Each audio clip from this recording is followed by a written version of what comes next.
Buenas tardes a todos y todas, buenas tardes Alicia, Buenas tardes. buenas tardes, bienvenidos a este nuevo programa de Diálogos Compañeros. Día intenso, interesante hoy, ¿no? Sí, Alicia, que se está la verdad que discutiendo en sí. el Congreso el proyecto de la ley de legalización de la interrupción legal del embarazo. Exactamente, interrupción voluntaria del embarazo.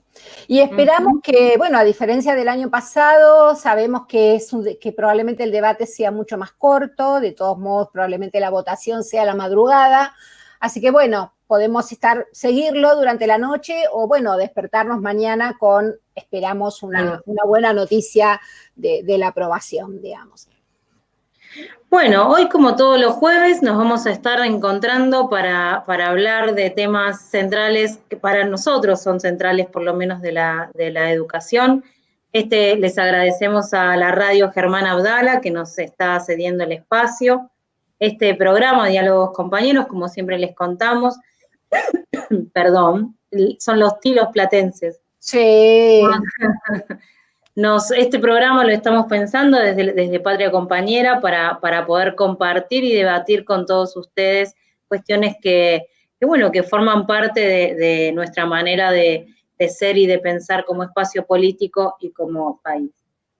Nuevamente agradecerle a la radio Germán Abdala. Las redes sociales, Alicia, así nos siguen y no seguimos hablando solos. Cómo no, en nuestras redes sociales nos pueden escuchar por Instagram o Facebook o YouTube de la radio Germán Abdala y también nos pueden escuchar por el Instagram de Patria Compañera que se llama Patria Compa o por el Facebook de Patria Compañera que se llama Patria Compañera. Recuerden que nos pueden escuchar en este momento, pero también si les gustó algo de nuestro programa, nos pueden seguir escuchando durante la semana y pueden seguir comentando también, tanto en Facebook como en YouTube, porque bueno, sabemos que reproducen y van copiando y van pasando, compartiendo mucho nuestro programa, así que les agradecemos muchísimo. ¿Y quiénes hacemos este programa? Este programa lo hacemos Alicia Villa y yo, Lucila Fauda, que estamos acá en este espacio donde ustedes todos nos ven. La persona responsable de noticias es Rosana Oveaga, quien nos acompaña todos los jueves con las efemérides es Armando Balbuena, y colaboran en la producción Clara Rojas y Nancy Roldán. Desde ya también nuevamente un agradecimiento a Radio Germán Abdala, a Walter Brites, que hoy está al lado mío, con distanciamiento social, pero al lado mío, quien también tuvo la idea de realizar este programa, y a Luca Flores, que nos suele acompañar también en la edición. En la operación. Y los compañeros del IVAP, también agradecerles que nos siguen reproduciendo en sus redes sociales, que, ¿te acordás cuáles son, Alicia? Sí, por supuesto, el programa lo pueden escuchar por Facebook en IVAP, es la red social de los compañeros del Instituto de Proyectos de Florencio Varela. Bien, bueno, hoy tenemos un tema súper interesante para trabajar y para conversar con ustedes, que es el tema de educación rural. Y nos va a estar acompañando en esta entrevista la compañera, una compañera del espacio, pero una persona también muy reconocida en el mundo de la educación rural, que es Vilma Sanz. Nada, por ahí para comentarle a los compañeros, la verdad que nosotros sabemos que una de las primeras escuelas que volvieron a funcionar después de la pandemia, cuando pasamos del ASPO al DISPO, fueron las escuelas rurales, pero no nos interesa hablar de educación rural solamente porque porque haya pasado ese fenómeno, sino porque la verdad que la educación rural hace muchos años que existe en Argentina como una forma de garantizar el derecho a la educación a chicos y chicas que habitan en las zonas rurales, que en su mayoría son hijos de trabajadores del campo, de productores del campo. En Argentina el 10% de los chicos y las chicas asisten a escuelas rurales, lo cual es un porcentaje chico, estamos hablando de cerca de 1 millón de chicos, pero son 1 millón de chicos y chicas que dependen de esas instituciones para poder estudiar, ¿no es cierto? Sí, la educación rural es algo que en nuestro país ha sido como fundante de muchos pueblos, digo, en el interior del país, no solo en la provincia de Buenos Aires. Las escuelas han hecho comunidad alrededor. Entonces, son como, y a lo largo de los años han tenido como muchos cambios, y centralmente a partir de los últimos 4 o 5 años, los últimos 4 años del macrismo, sufrieron como unos embates constantes en torno a su matrícula, en torno a la calidad docente, a la calidad de la enseñanza, en torno a cómo el Estado se ocupaba de esos espacios, lo cual muchas veces generó que esas escuelas se vayan como moviendo de ese gran espacio institucional que alguna vez fueron. Y también porque se fueron generando cambios, me parece, en la vida social de las comunidades, que hacen que muchas veces las familias migren a la ciudad y vuelvan a trabajar al campo, que las escuelas primarias tengan como las escuelas rurales, en su gran mayoría son primarias, al no tener continuidad en la secundaria, haya como distintas situaciones con su matrícula, cómo funcionan en relación al plurigrado. Así es. Quizás en la provincia de Buenos Aires tiene como algunos matices distintos que en otros lugares del país, pero que como en Catamarca, en Jujuy, en Misiones, las escuelas son la vida de esa comunidad campesina que está alrededor.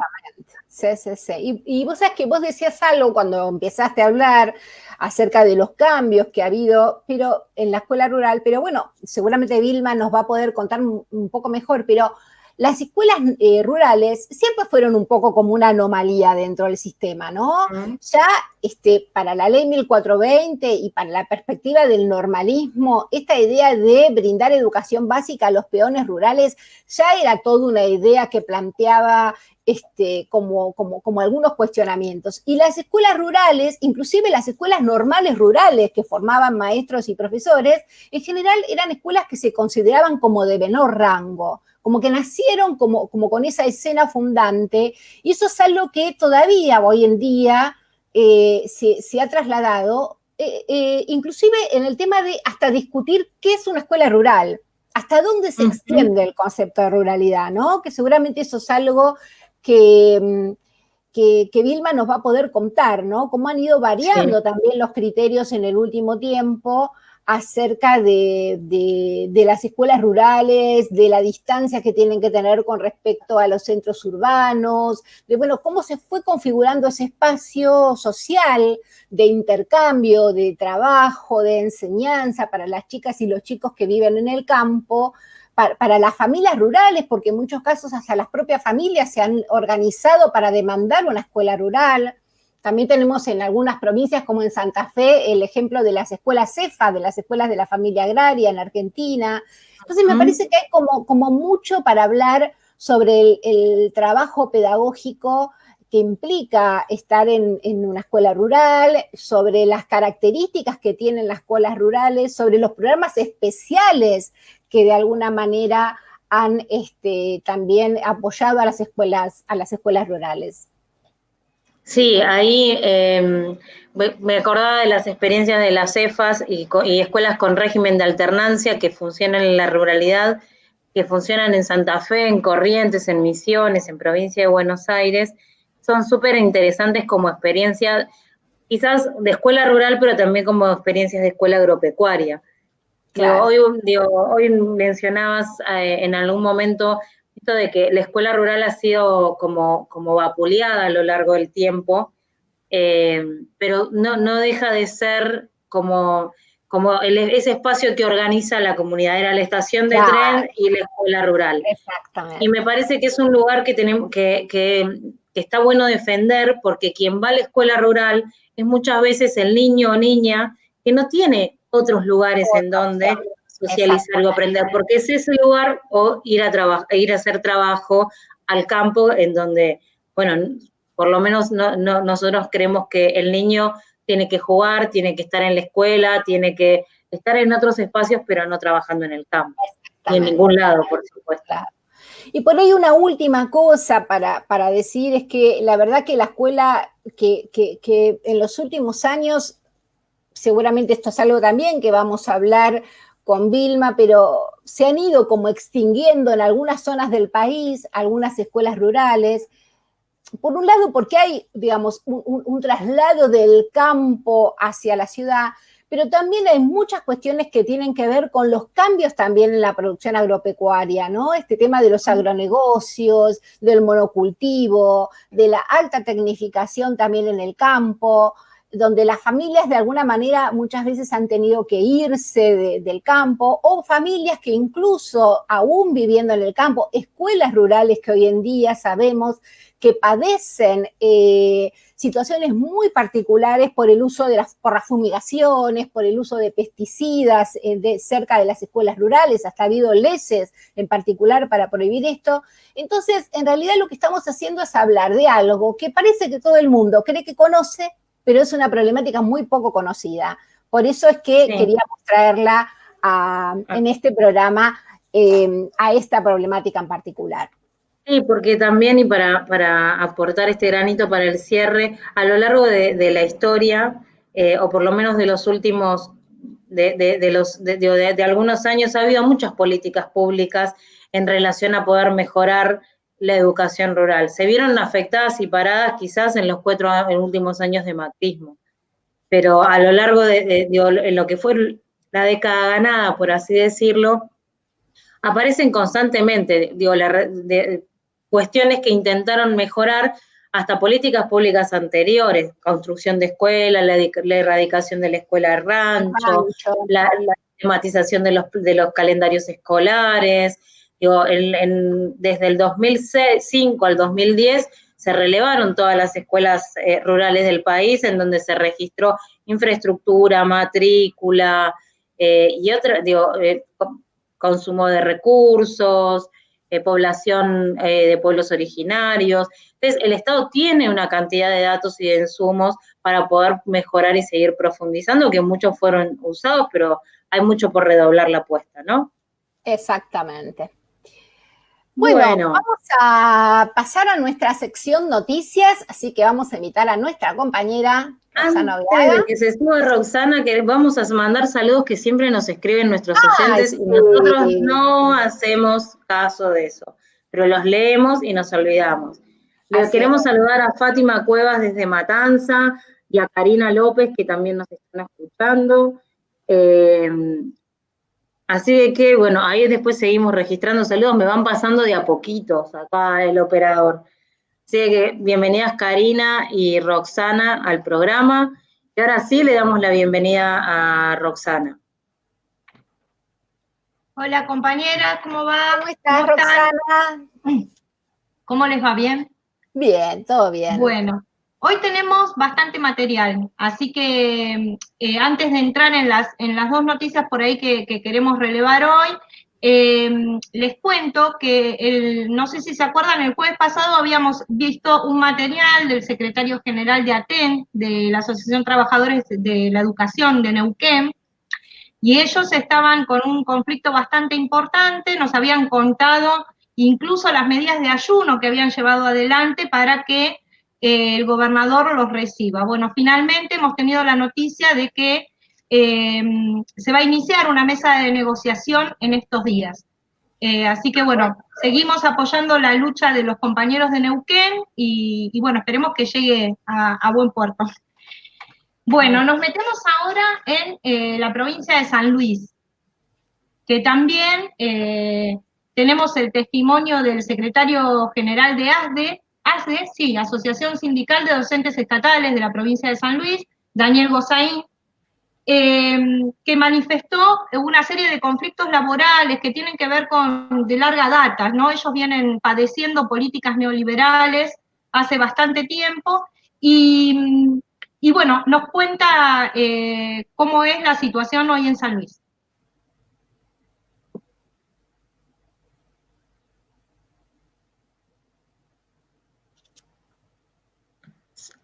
Estamos con el video, señor operador.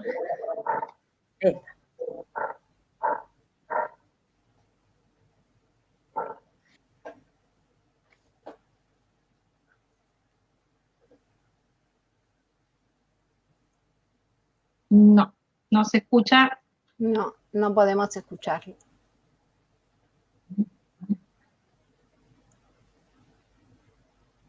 Bueno, es una lástima, pero bueno, vamos a ver si podemos resolver esos problemas técnicos. Mientras tanto, les cuento que Una de las problemáticas era, por ejemplo, la implementación desde los años 90 de las escuelas charter, donde hay 5 docentes, no hay equipo directivo, uno coordina, y el gobernador anunció nuevas escuelas, creación de nuevas escuelas, pero todas tienden a transferirse a ese modelo, ¿no? A ese modelo. Vos, por ahí algo para aclararle, para compartir con nuestra audiencia, es que la provincia de San Luis fue un experimento muy particular del neoliberalismo, ¿no? En los 90. Ellos llevaron el modelo chileno a las escuelas de San Luis, a partir de una fundación que dirigía Mario Broda, que ya sabemos todo lo que viene por esos lados.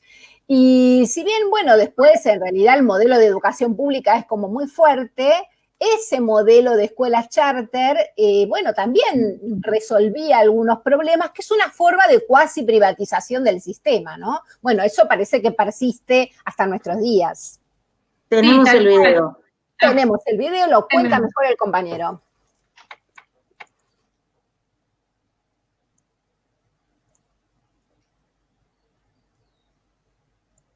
Lucila, no me hagas ilusionar, te lo pido. No, ustedes tengan paciencia, que ahí salimos. ¿Escuchan? No estamos escuchando. No está saliendo al aire. Bueno, seguiremos conversando. Aprovechamos para saludar a Nancy, María Clara, Verónica, Alejandra, que están también escuchando nuestro programa, compartiendo algunos comentarios. Parece que el tema de educación rural entusiasma a la audiencia, así que bueno, retomando un poquito la situación de San Luis, lo que planteaban los compañeros también es que esta situación de precarización laboral afecta muchísimo a los trabajadores porque son monotributistas. Claro. Entonces tienen contratos que a los 6 meses se caen.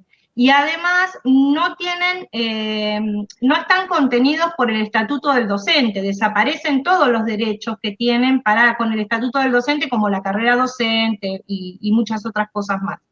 Y además también planteaban el tema de un circuito paralelo educativo que está a cargo de la Universidad Nacional de La Punta y que tiene un software de contenidos que está principalmente financiado por empresas multinacionales, ¿no? Acá nos encontramos con una política bien clara del neoliberalismo. Así es.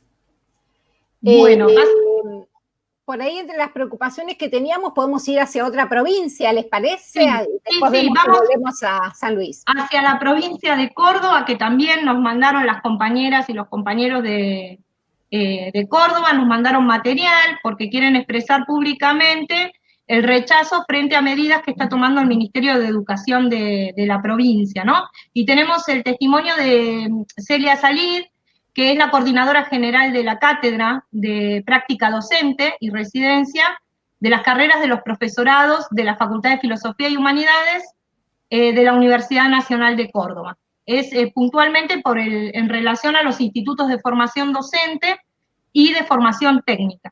¿La escuchamos cuando diga el operador?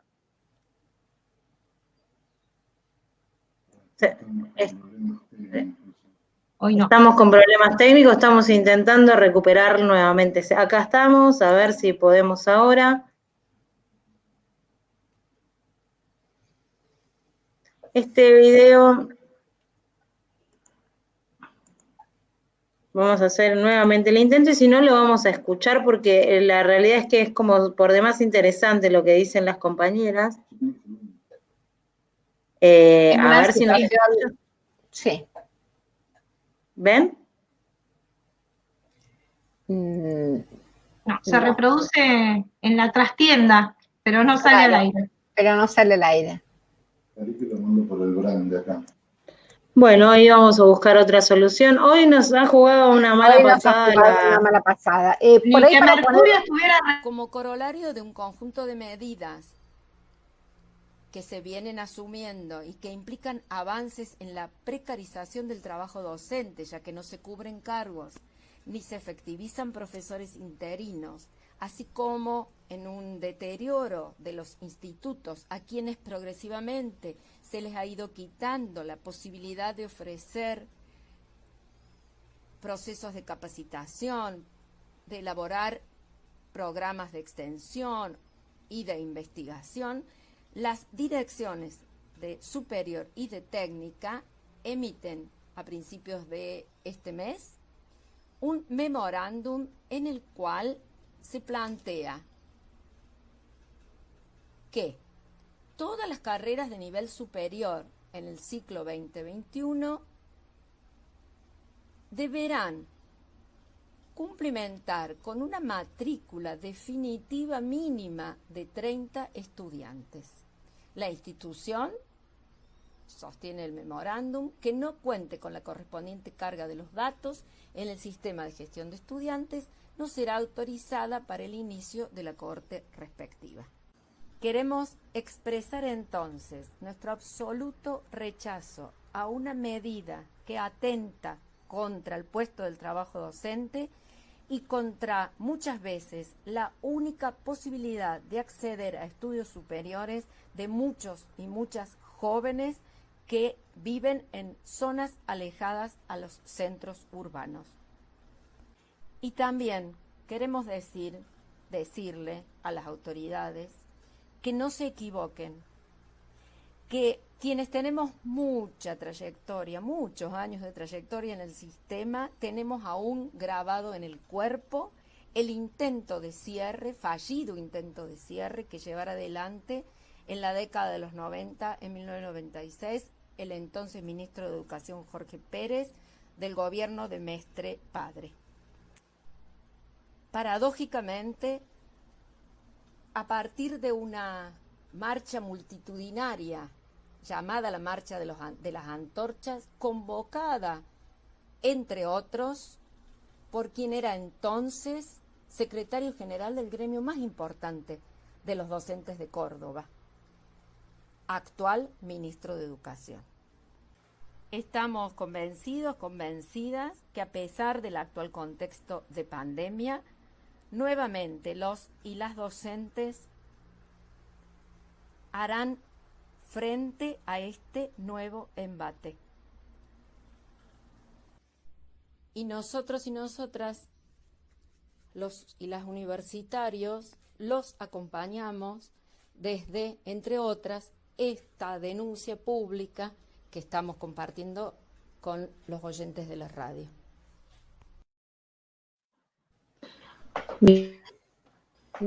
Como Acá estamos otra vez. Muy interesante el video de Córdoba. Se pudo escuchar. Sí, hay una cuestión que me parece que es un tema que vamos a seguir y que es como para prestar atención. Recuerden ustedes que hace varios programas atrás, creo que fue nuestro segundo y tercer programa, trajimos alguna noticia de los estudiantes de institutos de formación docente de Catamarca. ¿Se acuerdan que los institutos querían pasar a la órbita del Ministerio de Ciencia y Tecnología y salir de Educación? Ahora la provincia de Córdoba tiene esta situación particular en el cual el gobernador de Cambiemos ha sacado este memorándum en el que se dice que tienen que llegar a tener una cantidad de estudiantes para poder abrir los cursos de los institutos de formación docente, y esto en general perjudica mucho a aquellos institutos que están en los pequeños pueblos, ¿no? Que por ahí es la única alternativa de estudio para los chicos y chicas. Y la verdad que nosotros creemos que los institutos hacen al derecho a la educación, entendiendo la educación superior también como un derecho, pero también hacen a la construcción de los pueblos, a la cohesión social, a la formación ciudadana. Entonces va toda nuestra solidaridad con las compañeras y compañeros de Córdoba y vamos a seguir atrás de esta noticia. Sí, obviamente vamos a seguir atrás del tema, tiene que ver con la identidad. Tienen fuerte identidad los institutos de formación docente y es algo que lo tenemos que defender entre todos a nivel nacional, ¿no? Así es. Bueno, chicas, las vamos despido. A intentar antes que te despidas, Ro, de volver a subir el video de San Luis por última vez, porque nos parece importante lo que pasa allí con los compañeros, además de lo que vos ya contaste. Adelante, operador, a ver si sale. No, dice que no va a poner, no. El operador. Así que es un error. Quiero decir Así que el que- operador nos ha engañado toda la tarde. Bueno, Así chicas, que bueno. hasta el jueves que viene, me despido, que sea ley. Ahí va, Adiós. en la cámara. Ley. Nos vemos. Gracias. Nos Rosana. vemos. Bueno, y vamos a recibir vamos a presentar a la entrevistada, Alicia. A nuestra entrevistada de hoy, que nos va a hablar sobre educación rural, como hablamos. Y nos acompaña hoy la compañera Vilma Sanz.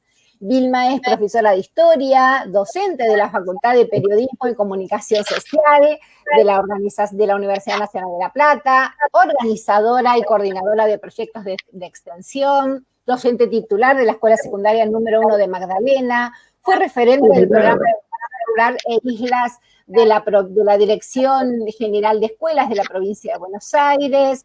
Y la verdad que Vilma es alguien que siempre para nosotros es una referencia por su trayectoria en educación rural, por su trayectoria en todo lo que tiene que ver con los saberes que tienen que ver con la ruralidad también. Y bueno, esa trayectoria es la que nos convoca a invitarte. Vilma, bienvenida, compañera, al programa. Muchas gracias por todas las consideraciones. Sí, yo en realidad de la escuela secundaria ya estoy jubilada, retiro efectivo, mandato cumplido. Mandato cumplido. La verdad bien, que bien. Sí, muchos años, pero sí, y con mucha tarea. Y al frente del programa de educación rural en Provincia de Buenos Aires, yo estuve desde el 2012 al 2018, y no hubo más programa tampoco, digamos. Tampoco. Bueno, un poco, Vilma, en relación a eso, queríamos preguntarte un poco cómo vos ves, cómo has visto estas transformaciones que se dieron en la educación rural a lo largo de los últimos años. Nosotros algunas cosas en el ping-pong, algunas ideas de discusiones colectivas hemos tirado al principio, pero nos parece como interesante tu mirada. Correcto. Sobre el Esto, como vos decías muy bien al principio, Lucila, el Estado se encargó de recuperar un montón de información desde el año 2005 en adelante para trabajar en educación rural. Parte de esa información fue la que quedó volcada en la ley. Tanto la ley nacional como la ley provincial que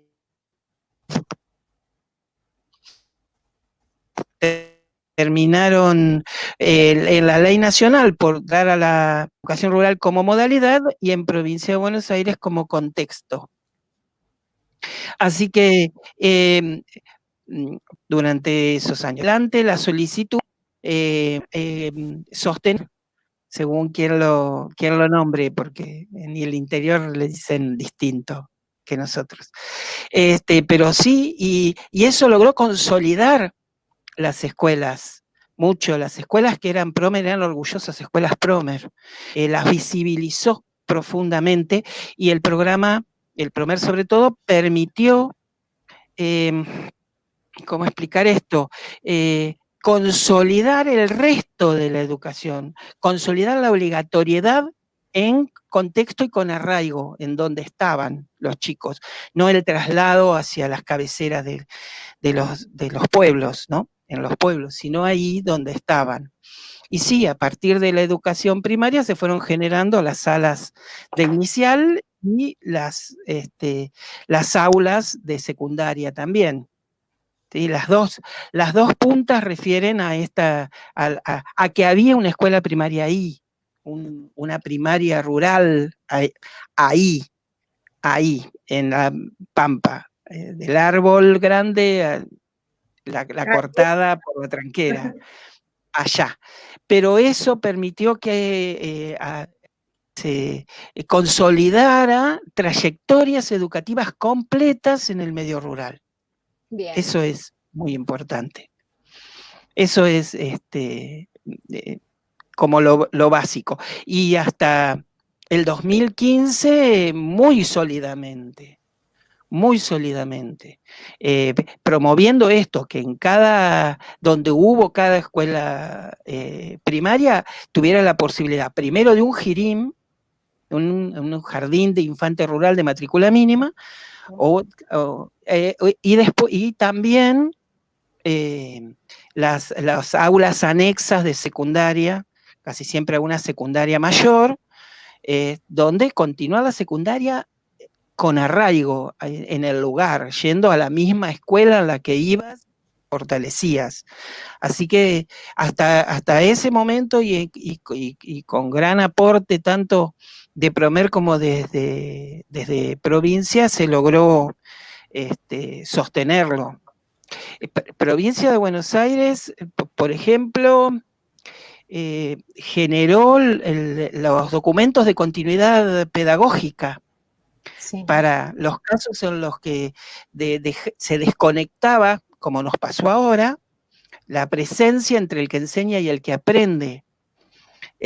Mucho antes de la pandemia, ya en 2014, digamos, años antes aparecía ya en el reglamento de escuelas que todas las escuelas debían prever estas circunstancias de distanciamiento entre quien enseña y quien aprende.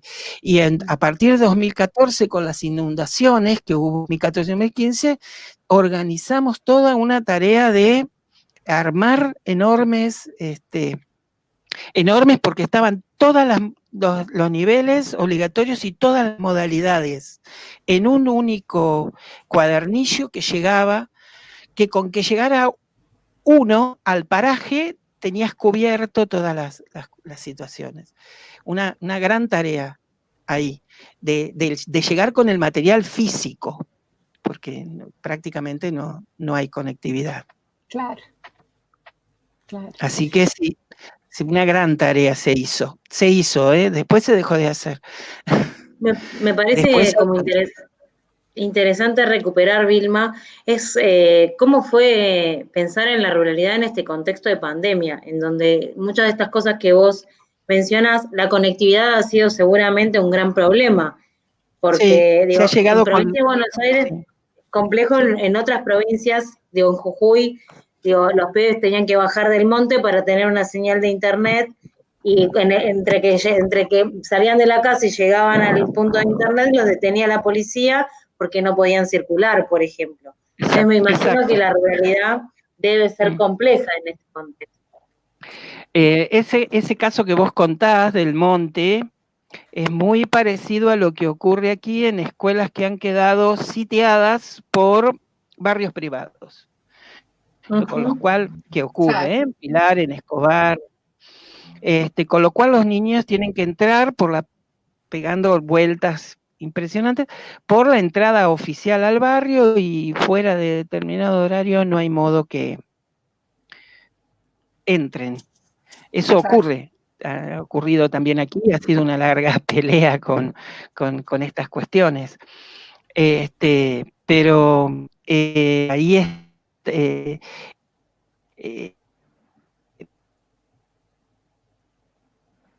La perdimos a Vilma. Con Vilma. Hoy no es nuestro mejor día, Hoy no es nuestro mejor día, no es viernes, no es 13, pero hay eclipse próximo. Puede ser, sí. Queríamos justo preguntarle a Vilma si podíamos compartir algunas cuestiones sobre la formación docente, de los docentes de escuelas rurales, que nos cuente un poquito lo que ha sido implementar una escuela secundaria rural. A ver si ahora, cuando Vilma sale y vuelve a entrar, podemos preguntarle un poco, porque como estábamos diciendo siempre, ¿no? La pionera fue la escuela primaria rural, y en general, bueno, ya sabemos que un poco lo que también lo contabas vos, Lucila, que los chicos en general en la escuela secundaria iban al pueblo, se quedaban niños pupilos o niños con algún familiar a los 13 años para poder continuar sus estudios. Pero también tenía que ver con esta impronta de la escuela secundaria como para un grupo y no para todos. Ahora, bueno, la obligatoriedad que extiende el derecho, la cantidad de años obligatorios, pero al mismo tiempo el derecho a una educación para todos los chicos, suponemos que habrá traído algunos desafíos particulares para la escuela rural, de la misma manera que pensar en cómo se forma un maestro, maestra, un profesor, profesora, para poder dar clase en estos contextos. Me muteé, perdón, para poder hablar con el operador. Sí, pensaba en esto de la escuela secundaria y cómo la escuela secundaria, que es organizadora muchas veces de la posibilidad del joven a futuro en el trabajo, de los jóvenes en el trabajo, en la ruralidad eso cambia un poco. Bueno, Vilma, estábamos. Queríamos saber sobre la escuela secundaria rural, Vilma. Estábamos hablando de eso. Mira, la secundaria rural es como lo más complejo del sistema porque los docentes no tienen formación y el sistema no colabora. El docente de secundario toma las 3 horas de física de tercero y llega al anexo y se encuentra con que tiene de primero a tercero. Bien. Y no solo hay que dar física, sino la de primero, que ahora no, ciencias experimentales, o no me acuerdo, y así. Y no está ni preparado, ni capacitado, ni advertido de la situación. Y muchas veces tampoco tiene una guía de un director cercano, porque el director está en sede, y claro, el aula le queda muy lejos a ese director para acompañar a ese docente. ¿Sí? Y entonces es como lo más complejo de hacer. Entonces, ¿qué ocurre? El profesor entra como en un aislamiento relativo. Bien. Va a la escuela, está en la escuela, pero está dando como puede, lo que sabe, lo que le parece que va, no cumple con la del poli, del pluri, no mira estas particularidades, da lo que le parece que hay que dar, muchas veces no cuestiona nada, esto que decía Lucila, ¿no? De la preparación del alumno para otra, no, nada se cuestiona, todo se sostiene en prácticas hegemonizantes, no hay ninguna visión transformadora, y queda todo bastante limitado. Hay honrosísimas excepciones, claro, de casos fantásticos, de anexos que no solamente han consolidado matrícula y proyecto, sino que han terminado conformando escuela secundaria grande, digamos, claro, así, ¿sí? Claro. Que han nacido como anexos en escuelas secundarias, porque también hay que pensar un gran proyecto escolar para tener a un adolescente de 16, 17, 18 años sentado 4 horas en un aula, cuando te doy un caso de las tareas exitosas por atender, y entonces hay que darle un proyecto que lo sostenga. Claro. Porque si no, me voy a donde, y después me suben a un avión con la petiza y me voy a Arabia. Claro. A Inglaterra a jugar con la petiza. Entonces, digo, en el caso de la tarea exitosa, ¿no? De la propuesta laboral exitosa, pero la responsabilidad de la escuela es aún mayor. ¿Qué proyecto fantástico le tengo que ofrecer al pibe para que elija venir a la escuela? Claro, exactamente. ¿Sí? Ni hablar en la otra punta, en la que la familia es contratada como núcleo familiar y este adolescente son 2 brazos fornidos con los que el patrón cuenta. Y estar 4 horas en la escuela le traba la tarea, no quiere hacer nada y entonces patea en contra permanentemente y Y bueno, finalmente quédate y no vayas, ¿y para qué? Que eso también ocurre y mucho en los casos en los que la gente sigue estando en el medio rural, ¿no? Sigue habitando el medio rural, que como decía, poblado, monocultivo de soja, trigo, maíz, lo peor, convenciendo a la comunidad de lo que están produciendo son alimentos, cuando lo que están produciendo son commodities para exportación. ¿Sí? Son no es alimento. La soja, nosotros prácticamente no nos alimentamos con la soja que producimos. Es exclusivamente para exportación y requiere lo que se denomina el paquete tecnológico, que habla de la permanente aplicación de agroquímicos, agrotóxicos.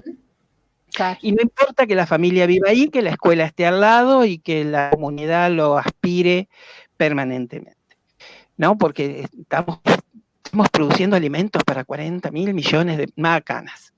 Pero es el verso que las cerealeras y las químicas propagan. Claro, sí. Y en ese sentido... si no está la escuela ahí para establecer alguna línea divisoria, no se ve para nada. Se ve. Claro. En ese sentido yo quería preguntarte, Vilma, algo que vos dijiste al pasar, si nos podés contar un poco qué quiere decir plurigrado, que contaste, que hablaste, y hablar un poquito de la formación docente. Un docente que se forma en una universidad para ser profesor de matemática, como pusiste el ejemplo, o una persona que se forma en un instituto para ser maestro o maestra. ¿Están las problemáticas de la educación rural en la formación docente? ¿Qué pasa con eso? En realidad yo lo vuelvo a decir, hay honrosísimas excepciones. Por ejemplo, la Facultad de Humanidades aquí en la Universidad Nacional de La Plata trabaja fuertemente lo que es matemáticas, la enseñanza de las matemáticas en el plurigrado. Pero queda vinculado a quienes se acerquen a los postgrados de la facultad. Y la universidad acompaña proyectos a través de sus docentes en algunos de los institutos de formación docente, pero los podría contar. Digo, lo hacen en Lezama, lo hacen en Chascomús, pero es escasísima la formación docente específica del pluri, que es el año pluri, que por la matrícula reducida tiene en la misma aula alumnos de todos, de algunos, de ser factible por ciclo, pero si no de todos los años o grados de la escuela. En inicial se denomina sala multiedad, de 3 a 5, todos ahí. Claro. Inicial, por ejemplo, que descubrió la multitarea en los últimos años, que realiza la maestra jardinera, recurrió a las aulas de Girim. Por supuesto que la maestra de los Girim hace multitarea, hace todo. Muchas veces todavía le está cambiando el pañal al más pequeño cuando está enseñando a escribir su nombre al de 5. Y claro, entonces lo rescató. Pero en líneas generales no hay una formación específica para trabajar el mismo contenido con distinta gradualidad, dependiendo de la edad, y a esta construcción del conocimiento entre todos que se va haciendo, donde unos colaboran con el otro. Claro. Y es muy importante porque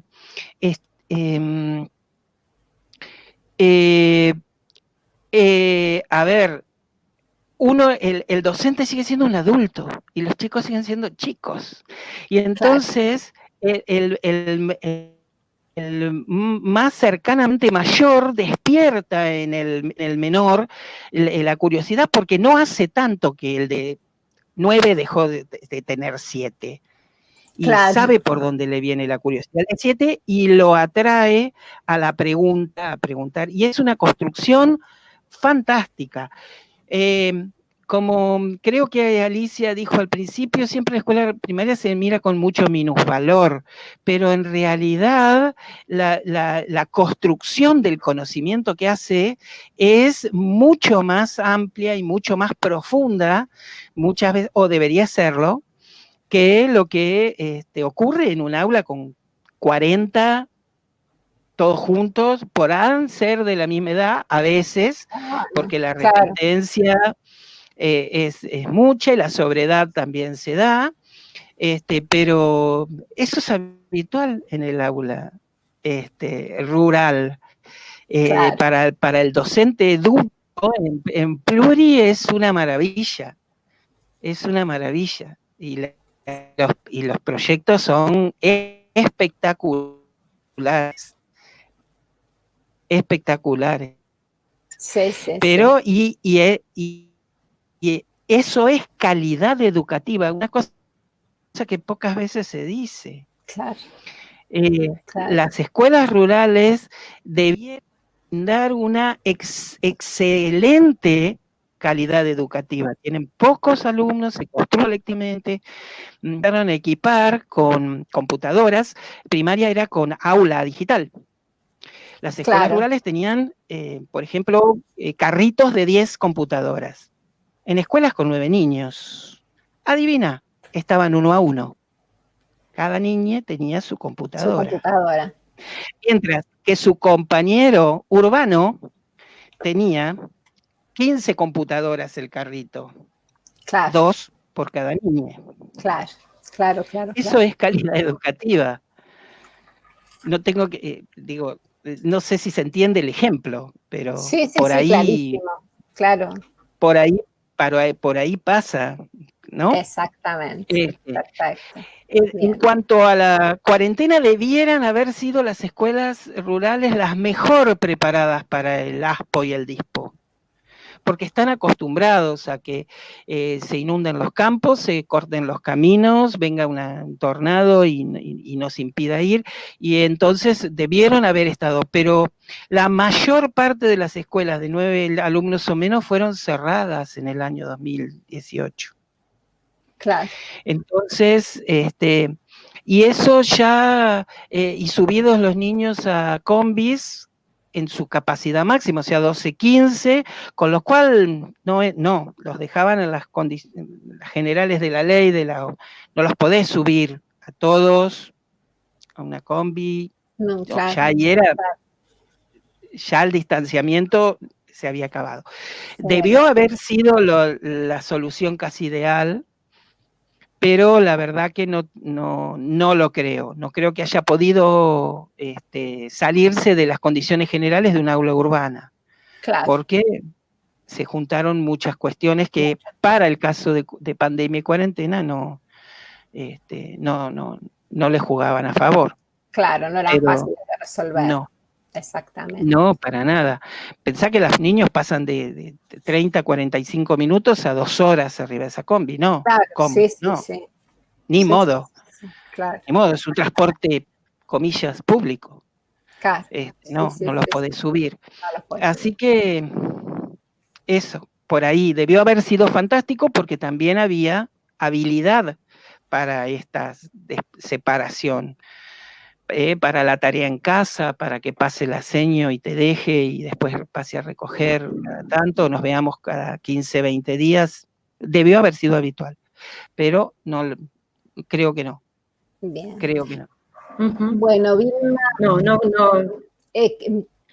en eso, pero me quedaba con esta idea de lo que debería haber funcionado, me parece que, si hay que rescatar una cosa de lo que se pasó en la virtualidad, en lo que pasó en la pandemia en relación a lo educativo, es que nunca se dejó de trabajar. Entonces, me parece que en ninguna de las escuelas sucedió eso, y eso lo que vos mencionabas, lo que sucedió es que la conectividad que se esperaba que se tuviese en un montón de lugares, quizás no estaba como tan aceitada. No. A ver, hemos escuchado a Limber Santos, ha sido director de educación del medio rural del Uruguay los últimos 10, 12 años, y ellos continuaron, digamos, iniciaron con el proyecto de las notebooks antes que nosotros y nunca lo frenaron. Tuvo continuidad, a diferencia de lo que pasó con el Claro, Canisterequí. sí, el Ceibal. El plan Ceibal, y conoció que aún con el plan Ceibal y con que lo creíamos, decía Limber, lo teníamos mucho más aceitado, esto no ocurrió tampoco. Esto no ocurrió. No, ellos también tuvieron serias dificultades para hacer llegar los materiales.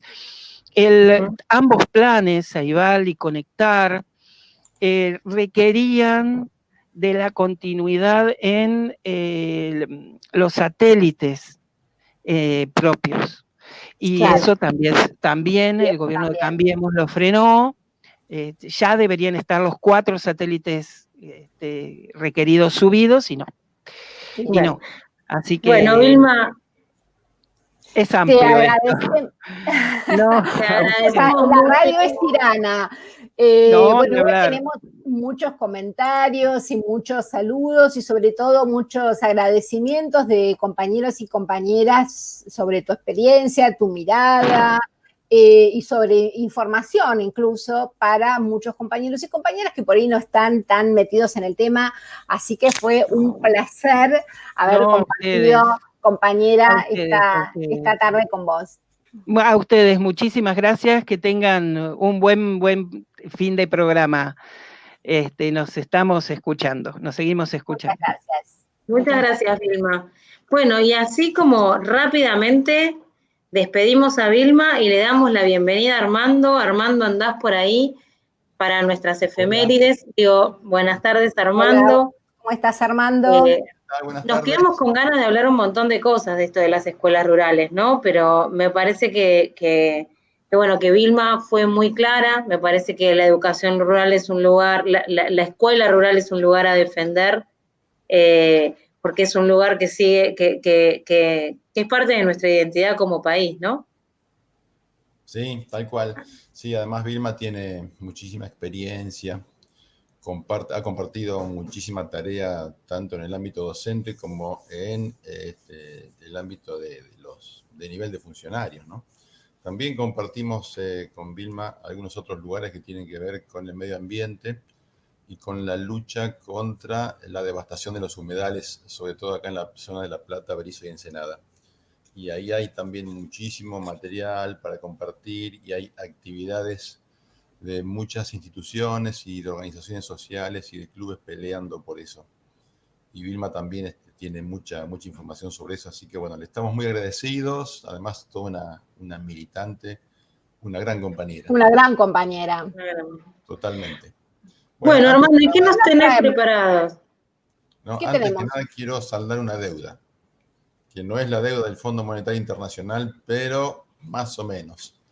Con Alicia Villa, porque venimos postergando durante 2 programas, el tema de Freddie Mercury. Freddie Mercury, tremendo cantante, líder e integrante de la banda británica Queen, que falleció el 24 de noviembre de 1991, ¿sí?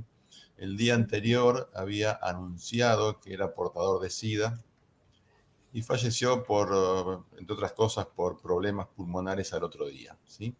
Pero en el año 1981, ¿sí?, estuvo en Argentina y en su recital en el Luna Park estuvo nada más y nada menos que con Diego Armando Maradona, ¿sí? Así es. Miren ustedes lo que son los cruces de la historia, ¿no? Sí. A tan poquito del fallecimiento de Maradona fue también el aniversario del fallecimiento de Freddie Mercury. Exactamente. El año que viene se cumplen 30 años ya del fallecimiento de Freddie. Y nada, digo que a veces hay 2 historias como parecidas, ¿no? Sobre, más allá de salvando las diferencias de países, por supuesto, pero de jóvenes que nacieron con todas las condiciones de la subalternidad y que con su talento para la pelota o su talento para la música pudieron transformar un montón de cosas de sus propias vidas y de las vidas del resto, digamos, ¿no? Totalmente, y además, bueno, las efemérides de hoy también las vamos a relacionar bastante con el cine. Y en el caso de Freddie Mercury, se hizo en el año 2018 una película británica también, que llevaba por título uno de sus tanques musicales, que era Rapsodia Bohemia, ¿no? Que fue, mejor dicho, Rapsodia Bohemia. Esta película tuvo innumerables premios, además porque tuvo algunas características de filmación bastante particulares y novedosas, ¿sí? Si ustedes la vieron, se habrán dado cuenta de lo que fueron esas filmaciones en los recitales que supongo que debe haber estado todo, digamos, inventado, pero bueno, la filmación fue magnífica. Magnífica. Y entre el actor que interpretó el papel de Freddie Mercury, también un pakistaní. Freddie Mercury era pakistaní, de origen pakistaní, su familia. Y Rami Malek se llamaba el actor, se llama, mejor dicho, el actor que fue premiado con el Oscar, entre otros tantos reconocimientos que tuvo esa película, ¿sí? Bueno, así que Alicia, acabo de cumplir con una deuda. Muy bien, compañero, así me gusta. Y algún día podremos pasar en este programa de algún modo, tratando de evitar las condiciones que ponen las multinacionales, algunos de los temas de Queen que fueron y que son todavía tan apreciados y tan apreciados, claro. Unos minutitos, unos segunditos.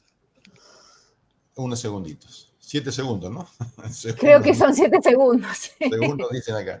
Pero bueno, otro tema. El 5 de diciembre también muere a los 95 años Nelson Mandela, ¿sí? El líder sudafricano que pasó 27 años, nada más que 27 años preso por el sistema del apartheid, ese famoso, ese tan terrible sistema por el cual los negros, la raza negra en ese país, en Sudáfrica, fueron tan discriminados y perseguidos, ¿sí? Cuando fue liberado comenzó su carrera a la presidencia y que la logró en las históricas elecciones del año 1994. La primera elección en la que pudo votar la mayoría negra en Sudáfrica. Se mantuvo en el gobierno hasta 1999. En el año 93, ¿sí?, recibe el Premio Nobel de la Paz y de parte del último presidente blanco, que fue también el artífice de la transición hacia una Sudáfrica más democrática. 15 años antes, como presidente, Mandela había utilizado otro mundial, el de rugby, que ganó Sudáfrica y que se jugó en Sudáfrica, para impulsar la convivencia entre blancos y negros, lo que también fue retratado en una película que se llamó Invictus, ¿sí? La película dirigida por el también famoso Clint Eastwood y que fue actuada por Morgan Freeman y Matt Damon, ¿sí? Morgan Freeman, por supuesto, hacía el papel de Mandela y Matt Damon el papel del capitán François Pienaar, el capitán de los Springboks, que era blanco, y los Springboks era el seleccionado de rugby de Sudáfrica. Y fue también, digamos, Mandela sumamente reconocido por esta situación, que no sé, no tengo muchos datos realmente si esto fue realmente positivo, si permaneció en el tiempo esta posibilidad de contribuir a la convivencia entre blancos y negros en Sudáfrica, y si llegó y si está en este momento siendo una situación sostenible, más sostenible por supuesto que lo que era en aquel entonces, ¿no? Otro tema también, perdón por la referencia, pero bueno, yo sé que esto de otro tema nos trae recuerdos no muy gratos de otros periodistas, así que perdón por el desliz, ¿sí? Otro 5 de diciembre de 1791 muere Wolfgang Amadeus Mozart en Viena, compositor que tenía tan solo 35 años y que fue un músico excepcional, ¿sí? También tocado por la varita mágica y que vivió en condiciones extremas de vulnerabilidad. Tuvo un competidor que era Salieri, perteneciente también a la corte de las autoridades en Viena, en Austria, que lo quiso imitar toda la vida y no pudo, y terminó encerrado en un hospicio por ese motivo. y también fue inmortalizado por una película famosa dirigida por Milos Forman en el año 1984, que retrata la vida de Mozart y de Salieri, ¿sí? Y la última secuencia, una de las últimas secuencias de esa película muestra el entierro de Mozart desprovisto de toda identificación. Me acuerdo que lo tiraron en una fosa común en medio de un día muy lluvioso, envuelto en un trapo, y las únicas dos personas que estaban presenciando ese entierro era su esposa, Constanza, y el propio Salieri. ¿Qué me cuentan? Esto y además quedó inconclusa una de las obras en las que estaba trabajando, que era precisamente Requiem, ¿sí? Claro. Vislumbraba que se acercaba el final de su vida, el bueno de Amadeus. Sí. También fue el 8 de diciembre el asesinato de John Lennon, ¿sí? Trágico, un 8 de diciembre de 1980, y todavía también lo estamos lamentando, tanto por la forma en que ocurrió como el genio que nos perdimos y que se perdió todo el planeta con ese espantoso crimen. Y tendremos que terminar, yo diría, con lo que es el 10 de diciembre para todos nosotros, la recuperación de la democracia y de los derechos humanos en la Argentina, ¿no? Hoy, hace 37 años que recuperamos la democracia, un 10 de diciembre de 1983, en aquellas elecciones que coronaron en la presidencia al candidato del radicalismo, Raúl Alfonsín, ¿sí? Se ha escrito mucho y hay muchísimo material sobre esto. Vale la pena destacar que desde el año 1862 hasta 1983, las elecciones que ganó Alfonsín, durante 121 años, la Argentina solo había vivido en total 26 años en democracia plena, sin fraudes, sin proscripciones y sin golpes de Estado. El periodo que se inauguró entonces, aquel 10 de diciembre de 1983, es el más largo hasta el momento que vivimos en democracia, con todas las características que conlleva de debilidades, de flaquezas, de retrocesos y de avances esta democracia nuestra, pero que persiste y que es imprescindible defenderla sobre todo como lo estamos haciendo el pueblo y el gobierno en este momento. Y valga la pena mencionar también que en este momento nuestro presidente Alberto Fernández y Cristina Fernández de Kirchner están en la ex ESMA en un acto homenaje y entregándole un premio a Rosa Bru. Rosa Bru, que tiene, digamos, que es toda una consigna y un simbolismo en la lucha por los derechos humanos. Recordemos que Rosa Bru en el año 92, 92 o 93, la policía bonaerense hace desaparecer a su hijo en la comisaría Quinta de la Plata. Exactamente, lo que era en su momento para el gobernador de la provincia, Duhalde, la bendita policía o la mejor policía del mundo, que después terminó siendo la maldita policía. La maldita, ¿no? Policía. Y también, bueno, que haya un reconocimiento de este tipo de presidente y vicepresidente marca claramente la diferencia con lo que fueron los 4 años de destrozos y de arrasamiento del gobierno anterior del macrismo en nuestro país y en nuestra provincia. Sí. Bueno, compañeras, estamos llegando ya al final de este programa. Les agradezco muchísimo y esperamos vernos entonces la semana que viene, y gracias también a todos los compañeros y compañeras que nos están siguiendo. Hasta el jueves. Gracias, hasta el jueves, Armando. Jueves. Bueno, Alicia, hemos llegado al final de este nuevo programa, de este 9º programa, con algunos inconvenientes técnicos pero bueno, es fin de año, estamos todos, las redes estarán colapsadas. Hoy es un día muy particular. Exactamente, les pedimos disculpas. En realidad, bueno, nosotros tratamos de organizarlos de la mejor manera, pero bueno, no siempre la tecnología nos ayuda. Pero bueno, nada nos va a impedir que sigamos pidiéndole testimonios a nuestros compañeros y compañeras del interior, porque muchos de los videos que nos mandan y que agradecemos que se tomen unos minutos para comunicarnos, es lo que hace que nuestro programa tenga el carácter federal que nos interesa que tenga, ¿no? Exactamente. Bien. Así que bueno, gracias a todos por escucharnos nuevamente. Nos volvemos a ver la semana que viene que es el último programa del año la semana que viene, ¿no? Exactamente, eso queríamos contarles. La semana que viene, el jueves, como siempre a las 7 de la tarde, tenemos nuestro último programa y tenemos, si todo sale bien, vamos a tener como invitada a Gabriela Dicker, que nos va a contar un poco acerca de la realidad educativa de este año y algunas progresiones para el año que viene. El año que viene. Bueno, un saludo para todos, gracias por escucharnos nuevamente y quedamos a la espera de lo que salga hoy a la noche de la Cámara de Diputados en la votación de la ley de interrupción voluntaria del embarazo. Así que, bueno, esperamos que sea ley. Nos vemos en una semana. Nos vemos, hasta la próxima.